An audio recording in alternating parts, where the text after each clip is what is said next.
క్రీస్తునాథి యందు అతి మికిలి ప్రేమైనటువంటి సహోదరి సహోదరులారా, ఈరోజు మనకెంతో పర్వదినం, గొప్ప దినం. మనందరం కూడా ఆనందించేటువంటి ఒక గొప్ప అవకాశం.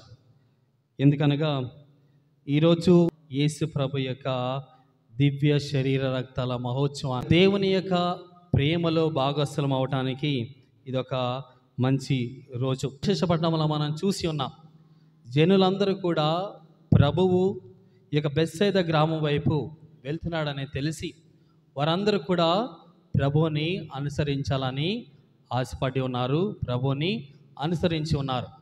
అలాగా ప్రభువుని చూడటకు వచ్చినటువంటి జనులందరూ కూడా సాయంకాలం అయిపోయినది కదా, ఇక ప్రొద్దుగూకిపోయినది, ఇంక వారింటికి వాళ్ళని వెళ్ళిపోమని అనటం ఏ విధముగా సముచితంగా ఉంటుందని ఆలోచించి ప్రభువు వారిని చూసి వారి యొక్క హృదయం కరిగిపోయిందని సువిశేషపట్నం మనకి తెలియజేస్తూ ఉండగా, ప్రభువు వారందరికీ కూడా సంతృప్తిగా భోజనాన్ని ప్రసాదించేటటువంటి విషయాన్ని మనందరం కూడా చూస్తూ ఉన్నాం. ఈ యొక్క పండగ చాలా ముఖ్యమైనటువంటి పండుగ. ఇది ప్రేమ యొక్క పరమరహస్యాన్ని తెలియజేస్తూ ఉంటుంది. ఆ యొక్క దేవాతి దేవుడు క్రీస్తు ప్రభు మానవుడిగా ఈ యొక్క లోకమునికి వచ్చి తన యొక్క ప్రేమను మనందరికి కూడా వ్యక్తపరిచినటువంటి ఒక గొప్ప విషయాన్ని మనకు తెలియజేస్తూ ఉన్నది. అందుకే ఈ యొక్క పండుగలో మనం క్రీస్తుయు మరియు మన యొక్క పరస్పర ప్రేమను మనం కొనియాడుతూ ఉంటాం. ప్రభు యొక్క ప్రేమను అనుభూతి పొందినటువంటి మనందరం కూడా మనము పరస్పరము కూడా ఆయన యొక్క ప్రేమను కలిగి ఉంటాం. అందుకే ఇది క్రైస్తవుల యొక్క జీవితంలో అతి ముఖ్యమైనటువంటిది, మూలమైనటువంటిది మరియు అతి శిఖరమునకు చాలా గొప్పదైనదిగా ఈ యొక్క పండుగ ఉన్నది. మానవులైనటువంటి మనందరికి కూడా ఒక దేహానికి అనగా ఈ యొక్క శరీరానికి, ఈ యొక్క శరీరము జీవముగా ఉండాలంటే దానికి మనం సరిపడా ఆహారాన్ని మనం దానికి ఇవ్వాలి, అవునా?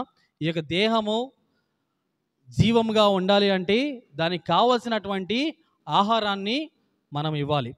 దాన్ని సంతృప్తిగా తిన్నప్పుడు మనం ఆరోగ్యవంతంగా ఉంటాము, మంచి జీవితాన్ని జీవిస్తూ ఉంటాం. మరి యేసు ప్రభు పలుకుతున్నటువంటి ఈ యొక్క జీవాహారం ఏమిటి?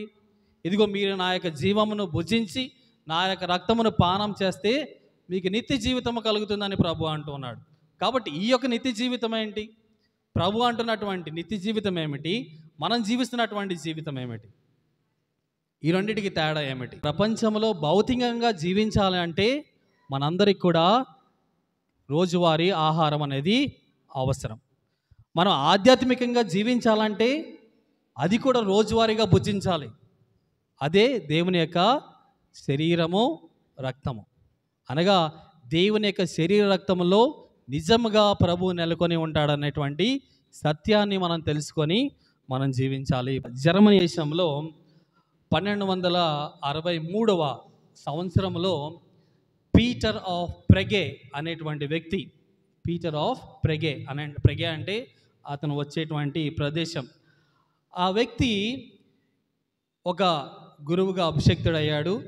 అయినా సరే ఈ యొక్క దివ్య సప్రసాదంలో నిజంగా యేసు ప్రభు ఉన్నాడా లేదా అనేటువంటి అవిశ్వాసముతో జీవిస్తున్నాడు. అప్పము, ద్రాక్ష రసము, దాంట్లో యేసు ప్రభు లేడు, ఇది ఉత్తి అప్పము ద్రాక్ష రసమే అనేటువంటి అవిశ్వాసములో, అపోహలో జీవిస్తున్నటువంటి వ్యక్తి పీటర్ ఆఫ్ ప్రెగే అనేటువంటి వ్యక్తి. తను ఒక గురువు అయ్యాడు. దివ్య బలి పూజ అర్పించేటువంటి రోజు వచ్చిందన్న తన యొక్క అవిశ్వాసంతో ఎలాగైనా సరే నేను దీన్ని ప్రూవ్ చేయాలి, ఇది సత్యం కాదని నేను ఎలాగైనా సరే వీళ్ళకి నిరూపించాలి. దివ్య బలి పీఠానికి వచ్చాడు, పూజ మొదలుపెట్టాడు. పూజ మొదలుపెట్టినప్పటి ఈ యొక్క ఆశీర్వాద సమయం వచ్చినప్పుడు క్రీస్తు శరీర రక్తములు అగునుగాక అని తీసుకొని శిష్యులకి ఇచ్చు పైకెత్తి, ఇది నా శరీరము, దీన్ని భుజించండి అని ఆ యొక్క ప్రార్థన చెప్పినమ్మటే అలా ఆ యొక్క శరీరాన్ని, ఆ యొక్క అప్పాన్ని పైకెత్తినమ్మటే ఆ యొక్క అప్పంలో నుంచి రక్తము కింద కారటం మొదలుపెట్టింది అనమాట. అది చూసినటువంటి ఆ యొక్క పీటర్ ఆఫ్ ప్రెగే అనేటువంటి వ్యక్తి యొక్క చేతులు, ఆయన యొక్క హృదయం అంతా కూడా చలించిపోయిందనమాట. అతని యొక్క హృదయము కరిగిపోయినది. ఇదిగో నేను ఈ యొక్క వ్యక్తిన, ఈ యొక్క మనిషిన నేను ఈ యొక్క అప్పంలో లేదని పలికినది, ఈ యొక్క వ్యక్తి నా యొక్క జీవితంలో లేదని నేను అవిశ్వాసంతో పలికినది అనేటువంటి భావము అతనిలో కలిగినప్పుడు అతను ఒక మంచి విశ్వాసుడిగా మారి దాన్ని అక్కడ ఉన్నటువంటి 4వ అర్బన్ పోపు గారు చూసి అది ఒక పండుగగా, క్రీస్తు శరీరక్తముల యొక్క పండుగగా 1243వ సంవత్సరంలో ఈ యొక్క పండుగను నెలకొల్పి ఉన్నారు. దానికి చిహ్నంగానే ఈరోజు మనము ఈ యొక్క పండుగను కొనియాడుతూ ఉన్నాం. ఈ యొక్క పండుగను జరుపుకోవటానికి ఉన్నటువంటి ఒక కారణం, మనం యేసు ప్రభు నిజముగా శరీర రక్తము రూపంలో మన మధ్య నివసిస్తున్నారనేటువంటి సత్యాన్ని ప్రకటించేది మరి విశ్వసించేటువంటి ఒక గొప్ప రోజు. అయితే ఈ యొక్క పండుగ మనకు 2 ముఖ్యమైనటువంటి విషయాలను తెలియజేస్తున్నది. అది ఏమిటంటే, మొట్టమొదటిగా దేవుడు మానవుడై ఈ యొక్క లోకమునకు వచ్చారనేటువంటి విషయాన్ని మనకు తెలియజేస్తున్నాను. అనగా శరీర రూపంలో, అనగా నీవు నేను ఏ విధంగా అయితే రూపొందించబడ్డామో ఆ విధముగా ప్రభు మన మధ్య నివసించి ఉన్నాడనేటువంటి సత్యాన్ని మనకు తెలియజేస్తున్నది. దేవుడు ప్రభు అయినప్పటికీ కూడా మానవ శరీరమును ధరించి మన మధ్య నివసించి మనకి తన యొక్క జ్ఞాపకార్థముగా తన యొక్క శరీరాన్ని, రక్తాన్ని మనకు ఇచ్చి వెళ్ళాడనేటువంటి సత్యాన్ని మనకు తెలియజేస్తున్నది. ఫిలిప్పీలకు రాసినటువంటి లేఖ 2వ అధ్యాయము 7 నుంచి 9 వచనములు, తనను తాను రిక్తుని చేసుకొని సేవకు రూపము దాల్చి మానవుడి మాతృడిగా జన్మించెను. ఆయన అన్ని విధములుగా మానవ మాతృడై ఉండి అంతకంటే వినయం కలవాడై శిలువపై మరణం వరకును విధేయుడాయను. అందువలనే దేవుడు ఆయనను అత్యున్నత స్థానమునకు లేవనెత్తి అన్ని నామముల కంటే ఘనమైన నామముగా ఆయనకు ప్రసాదించాడు. దేవుడు శరీరదాయికై మన మధ్య నివసించాడనేటువంటి సత్యము, అది ఆయన మానవుడిగా మన మధ్య జీవించినప్పటి నుంచి కూడా ఆ యొక్క సిలువ వేయబడ్డంత వరకు కూడా విధేయుడిగా ఉండి తండ్రి యొక్క చిత్తాన్ని నెరవేర్చుతూ అతను మనకు అన్ని యొక్క నామములో కూడా ఘనమైనటువంటి నామముగా ప్రభు క్రీస్తు నామము నెలకొల్పి ఉన్నది. అందుకే అతను మన మధ్య తన యొక్క శరీరముతో మన మధ్యలో నివసిస్తున్నటువంటి ఒక ఆధారం.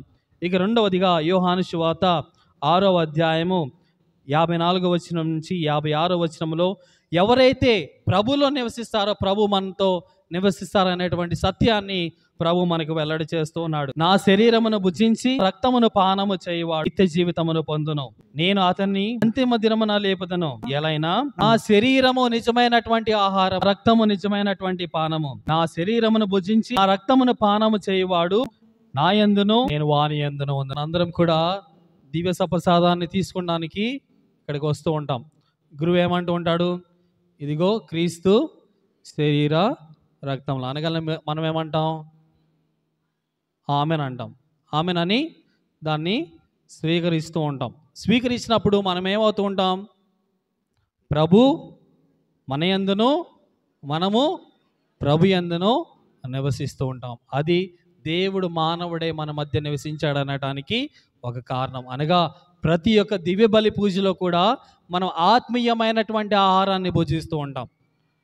మనకు ఆధ్యాత్మికమైనటువంటి మన యొక్క జీవితానికి కావలసినటువంటి ఆధ్యాత్మికమైనటువంటి ఆహారాన్ని మనం భుజిస్తూ ఉంటాం.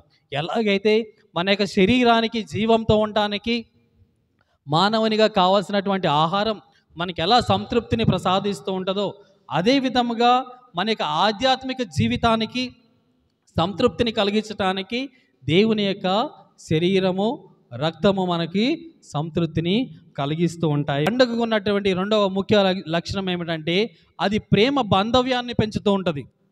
ప్రియ సహోదరి సహోదరులారా అంటారు తప్ప సహోదరి సహోదరుడా అని అనరు, విభజించి మాట్లాడరు.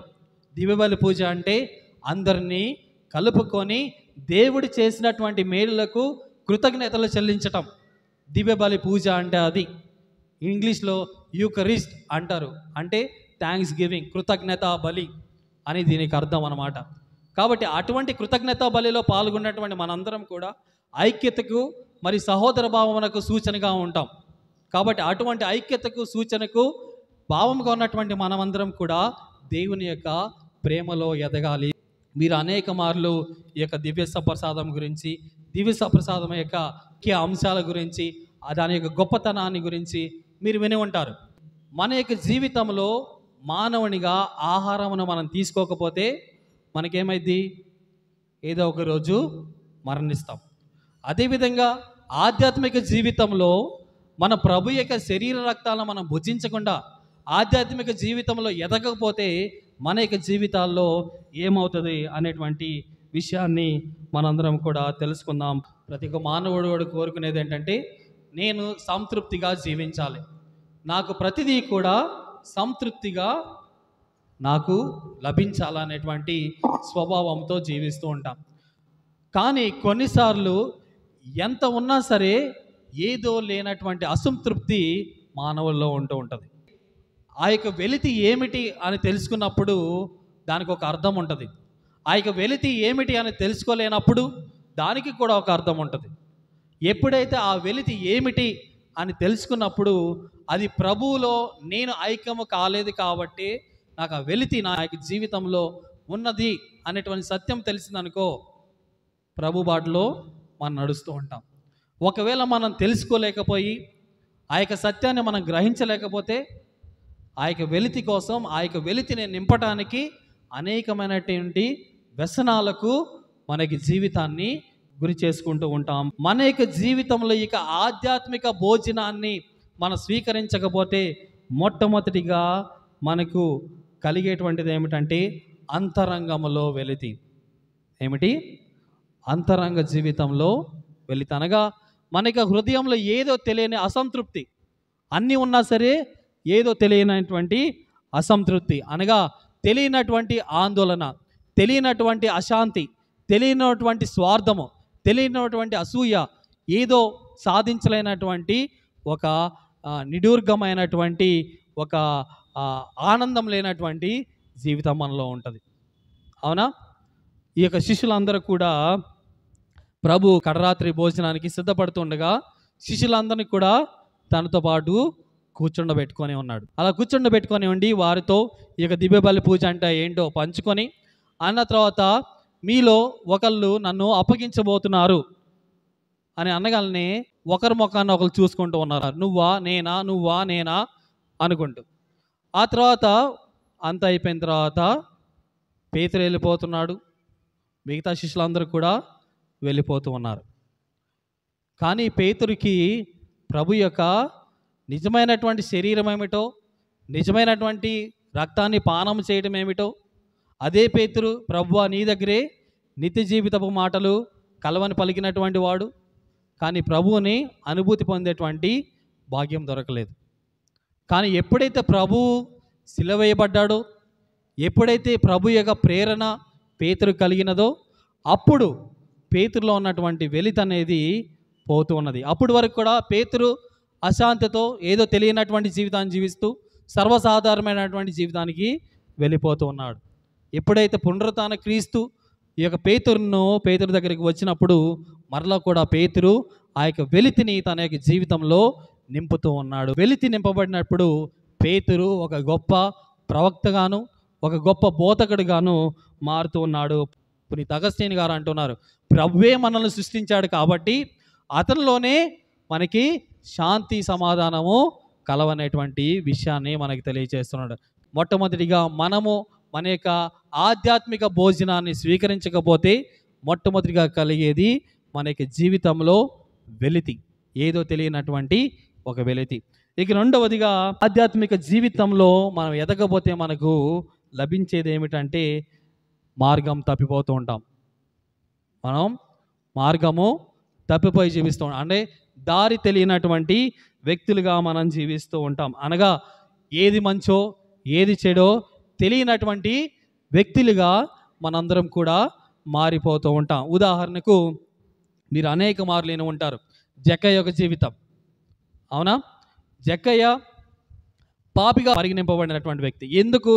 అతను చేసినటువంటి పని ద్వారా, జక్కయ్య తను చేసినటువంటి పని ద్వారా జనాలందరూ కూడా అతను పాపి అని పరిగణిస్తూ ఉన్నారు.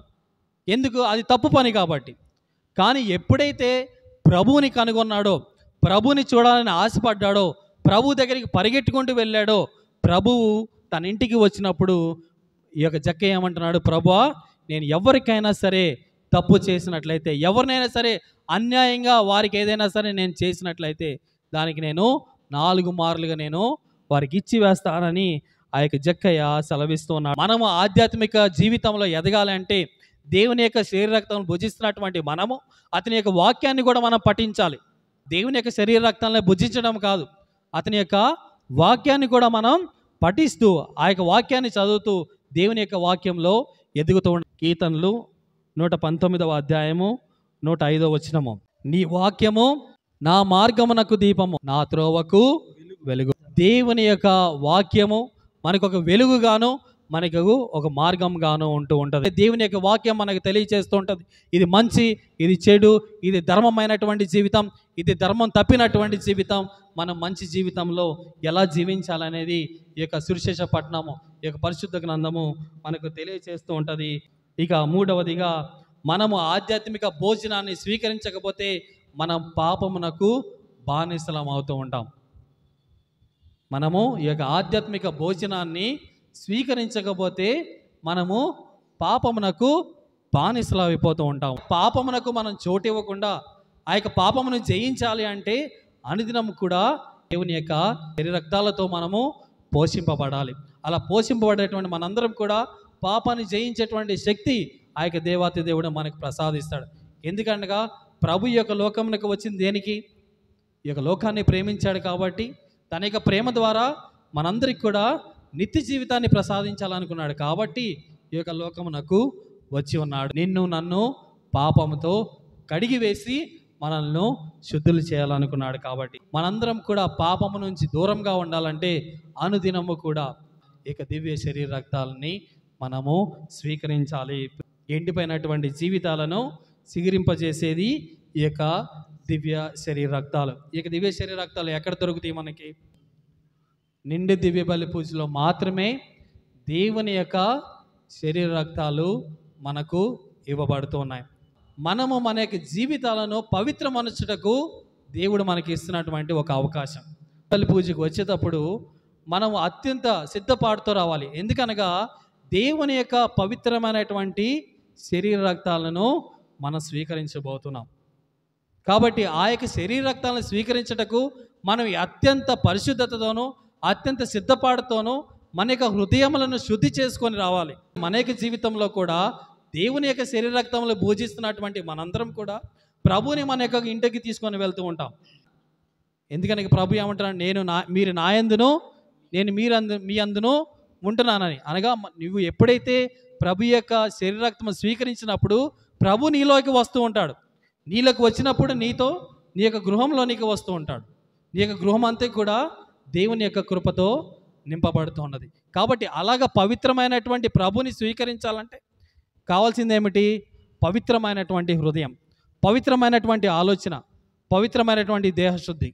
ఇవి మన యొక్క జీవితంలో కావాలి. నువ్వు ప్రభుని ఎలా స్వీకరిస్తున్నావు అని కాదు, చేతిలో స్వీకరిస్తున్నావా, నోట్లో స్వీకరిస్తున్నావా అని కాదు, ప్రభువుని నీ యొక్క హృదయంలోనికి స్వీకరిస్తున్నావా లేదా అనేటువంటి సత్యాన్ని నువ్వు తెలుసుకొని ఉండాలి. ఈ యొక్క గొప్ప పండుగ మనకి తెలియచేసేది ఏమిటంటే దేవుని యొక్క శరీర రక్తంలోనే మనకు నిత్య జీవితం అనేది కలదనేటువంటి సత్యాన్ని మనకు తెలియచేస్తున్నది. ప్రభువే మన కోసం తన యొక్క జీవితాన్ని త్రుంచాడు, విరిచాడు, ఆ యొక్క శిలువ మీద మరణించాడు, మనందరికి కూడా నిత్య జీవితాన్ని ప్రసాదించాడు. కాబట్టి మనందరం కూడా ఎలాగైతే భౌతిక శరీరానికి ఆహారం ఎంత ముఖ్యమో మన యొక్క ఆధ్యాత్మిక జీవితానికి కూడా దేవుని యొక్క శరీర రక్తాలు అంతే ముఖ్యం. మనము భౌతికంగా ఆరోగ్యంగా సంతోషంగా ఉండాలంటే, మన యొక్క ఆధ్యాత్మిక జీవితంలో కూడా సంతోషంగా ఉండాలంటే అనుదినము కూడా ప్రభు యొక్క శరీర రక్తాలను స్వీకరిస్తూ మన యొక్క హృదయాలను శుద్ధి చేసుకుంటూ మన యొక్క హృదయంలోనికి మన యొక్క గృహంలోనికి ప్రభువుని ఆహ్వానించాలి. అది ప్రార్థన ద్వారా, మన యొక్క విశ్వాస జీవితం ద్వారా ప్రభుని స్వీకరించినటువంటి మనందరం కూడా ఆ యొక్క ప్రేమను ఒకరినొకరికి మనం పంచాలి. ఎందుకంటే ప్రభువు ఆ కడరాతి భోజనమందు శిష్యుల కాళ్ళు కడుగుతూ ఏమంటున్నాడు? నేను మీ కాళ్ళు కడిగినట్లే మీరును ఒకరినొకరు కాలు కడుక్కుంటే సేవా గుణం కలిగి జీవించమని ప్రభు మనకి వాగ్దానం చేస్తున్నాడు. కాబట్టి మనందరం కూడా ప్రభువుని స్వీకరిస్తున్నప్పుడు అటువంటి ప్రేమ స్వభావం కలిగి జీవించేటువంటి తత్వాన్ని ప్రభు మనకి ప్రసాదించమని, మనం ఎల్లప్పుడూ కూడా ఆధ్యాత్మిక జీవితంలో కావాల్సినటువంటి ఆహారాన్ని ప్రతి ఒక్క దివ్య బలి పూజలో అతి పవిత్రంగా స్వీకరించేటువంటి భాగ్యాన్ని దేవుడు మనకి ప్రసాదించాలని ఈ దివ్య బలి పూజలో ప్రార్థించుకుందాం.